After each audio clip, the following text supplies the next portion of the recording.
नैतिक टेल्स। अकलपुर नामक एक जहरीली गांव में सुरेखा उसके पति वरुण, सास भानुमति और ससुर आंजनेलु के साथ एक बड़े घर में रहती थी।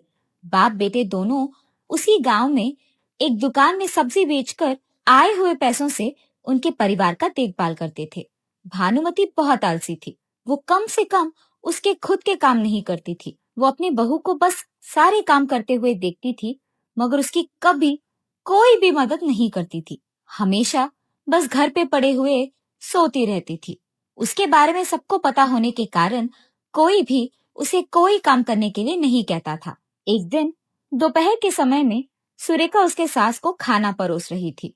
सासू माँ, आपको खाना कैसे लगा? आज मैंने घर के सारे काम जल्दी खत्म करके मेरे मनपसंद व्यंजन बनाया है। वाह, अब मुझे इसके सारे सवालों का जवाब देना पड़ेगा, पर मैं नहीं दूंगी। ऐसे वो सोचकर वो उसके बहू की बातें सिर्फ सुनती है और जवाब नहीं देती है। सासू माँ, मैं यहाँ इतना बात कर रही हूँ और आप चुपचाप बैठे हैं, और ऊपर से आपने मेरे कोई भी सवाल का जवाब नहीं दिया है। जब वो उसके सासू माँ से ऐसे बात कर रही थी, उसके घर के सामने से पद्मा नामक एक औरत को गुजरते हुए देख वो ऐसे कहती है, आप तो वैसे भी मेरे सवालों का कोई जवाब नहीं दे रही है, तो आपसे बात करके कोई फायदा नहीं है। मैंने पद्मा को बाहर देखा है। आप खाते रहिए, मैं उससे बात करके आती हूँ। ऐसे कहकर वो बाहर पद्मा के पास जाती है। पद्मा, पद्मा, रुको! ऐसे वो जोर जोर से चिल्लाती है। उसकी चीखें सुन पद्मा रुक के पीछे की तरफ मुड़ती है। हाय भगवान, सुरेखा ने मुझे देख लिया। उसे छुप के जाने की इतनी कोशिश के बाद भी मैं बच नहीं पाई। अब तो मुझे उसकी बकवास सुनना ही होगा, और कोई चारा ही नहीं है। ठीक तभी सुरेखा पद्मा के पास आती है और ऐसे कहती है, अरे ये क्या पद्मा, मेरे घर के सामने से गुजरते हुए भी तुम घर आए बिना चली जा रही हो। नहीं नहीं सुरेखा, मैंने तुम्हें नहीं देखा है, इसीलिए नहीं आई, वरना पक्का आती। पद्मा, आज ना मैंने मेरा मनपसंद बैंगन बनाया है, और पता है, मेरे जैसे तो कोई भी खाना नहीं बना सकता। ऐसे वो लगातार पद्मा से बातें करती रहती है और ऐसे बहुत समय बीत जाता है। बाप रे, बहुत समय हो गया।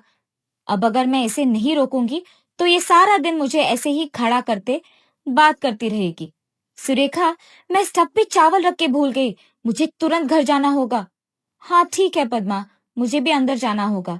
सासू माँ को खाना परोसकर बहुत देर हो गया है। ये कहकर वो उसके घर के अंदर जाती है। ऐसे ही पद्मा सबके साथ बहुत बात करती थी।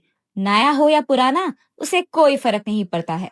हमेशा की तरह एक दिन सुरेखा उसके सासू माँ को खाना परोसकर पड़ोसी के घर जाकर उनसे बात करने लगती है। अरे रे, मैंने सासू माँ को खाना परोसे हुए बहुत देर हो गई है, मुझे घर जाना होगा।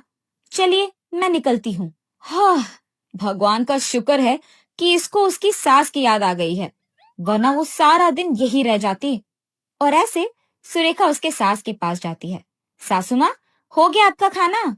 ऐसे कहते हुए वो देखती है कि उसकी सासू माँ खाना खत्म करके हाथ धोए बिना वही बैठी रहती है। अरे सासू माँ, मैंने पानी का ग्लास भी तो यही रखा है। ऐसे बैठे रहने के बजाय आप हाथ तो धो लेते। चलो, अगर ग्लास लेने में इतनी दिक्कत थी तो कम से कम मुझे बुला तो लेते। इतनी आलसी रहना अच्छा नहीं है सासू माँ। ये लीजिए पानी। जब सुरेखा पानी का ग्लास देती है, तब जाकर उसकी सास हाथ धोकर पानी पीती है। बाप रे, सासू माँ, कितनी आलसी है आप, ऐसे नहीं चलेगा। उसके ऐसे कहने के बाद भी उसकी सास कुछ नहीं कहती है, और ऐसे कुछ दिन बीत जाते हैं। एक दिन सुरेखा घर के सारे काम खत्म करके बाहर खड़े होकर इधर उधर देखती रहती है। अरे ये क्या, आज तो मैंने सारे काम बहुत जल्दी खत्म कर दिया, लेकिन बात करने के लिए कोई नहीं दिख रहा।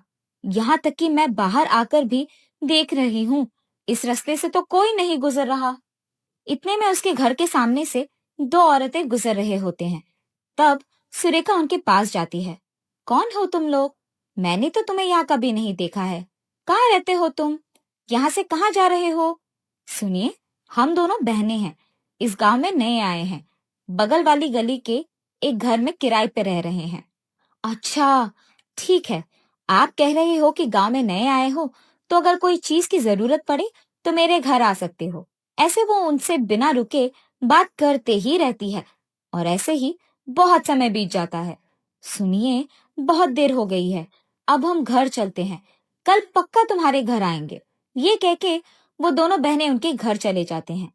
अगले दिन सुरेखा उसके घर के सारे काम जल्दी खत्म करके उन दोनों बहनों का इंतजार करती है। कुछ देर बाद वो दोनों सुरेखा के घर आते हैं। सुरेखा, घर के काम हो गए क्या? किसका इंतजार कर रही हो? अरे, आप ही का इंतजार कर रही हूँ। मुझे बहुत खुशी है कि तुम दोनों मेरे घर आए। बैठो बैठो, मैं ही तुम्हारे घर आने वाली थी और इतने में तुम लोग आ गए। ऐसे वो उन दोनों को बिठा के बात करते ही रहती है और ऐसे बहुत समय बीत जाता है। सुरेखा, जब से हम आए हैं तुम्हारी सास उसी कुर्सी में बैठे हुए हमें देख रही है बस। कुछ बात नहीं किया उन्होंने। मेरी सास बहुत आलसी है। उनके चारों ओर कुछ भी हो जाए वो ऐसे ही बैठी रहती है, कुछ नहीं करती है, बस यूं ही देखती है। ये कहकर वो उसके परिवार के बारे में सब कुछ उन दोनों को कह देती है। ठीक है सुरेखा, देर हो रही है, हम घर चलते हैं, कल वापस तुम्हारे घर आते हैं। और वो दोनों उनके घर चले जाते हैं। उसके बाद अगले दिन भी वो दो बहनें सुरेखा के घर जाकर उसकी बातें सुनते रहती हैं और ऐसे कुछ दिन बीत जाते हैं। हर रोज की तरह वो दोनों बहनें सुरेखा के घर जाते हैं। अरे सुरेखा, हर रोज की तरह तुम अकेले खाना बना रही हो क्या? हाँ, तुम दोनों सासू माँ के पास बैठो, मैं काम खत्म करके अभी आई। तब बहनें दोनों उसका घर पूरा छान मारते हैं। बहन, हर रोज की तरह आज भी इसके घर में कोई नहीं है, सिर्फ सुरेखा और उसकी सास है। हाँ दीदी, यही सही मौका है। देर किए बिना सुरेखा को पूछते हैं कि वो उसके घर में पैसे, गहने और सोना किधर छुपाती है। उन्हें लेकर यहाँ से निकल जाना होगा हमें। ये फैसला करके वो दोनों रसोई में खाना पकाते हुए सुरेखा के पास जाकर ऐसे पूछते हैं। सुरेखा, सारा दिन तो वैसे तुम्हारे घर में सिर्फ तुम और तुम्हारे सास रहते हो ना, तो अगर कोई चोर वोर आ गए, तुम महंगी चीजों को कैसे बचा पाओगी? तुम दोनों को चौकन्ना रहना पड़ेगा। अरे, हमारे घर में चोरी होने की चिंता नहीं है, क्योंकि हमने हमारे पैसे, सोना और गहनों को एक अलमारी में रख के बंद कर दिया है। उसे सिर्फ मैं और मेरे पति खोल सकते हैं। चलो सुरेखा, तुरंत इस अलमारी को खोलो और हमें सारे पैसे, सोना दे दो, वरना हम तुम्हारे सास को जान से मार डालेंगे। ऐसे वो सुरेखा के गले पे चाकू लगाकर कहती है। सुरेखा चौंक जाती है और डर के मारे उन्हें अलमारी तक ले जाती है। मैंने तो सोचा कि तुम दोनों बहुत नेक और अच्छे हो। ये सब मेरी गलती है। अगर मैंने तुम दोनों को मेरे घर के अंदर बुलाए नहीं होता, तो शायद ये सब नहीं होता। तुम्हारे बकवास के लिए हमारे पास कोई समय नहीं है। अलमारी खोलो जल्दी, वरना तुम्हारे सास को मार देंगे। मैं अगर इस कुर्सी से उठूंगी, तो उन दोनों को चुटकी में बाहर फेंक दूंगी। तब तक इन्हें जितना हंगामा करना है, करने दो। बाहर आते ही इन दोनों का काम तमाम कर दूंगी। सासू माँ, बाहर जाकर सबको बुलाइए। ऐसे सुरेखा जोर से चिल्लाती है।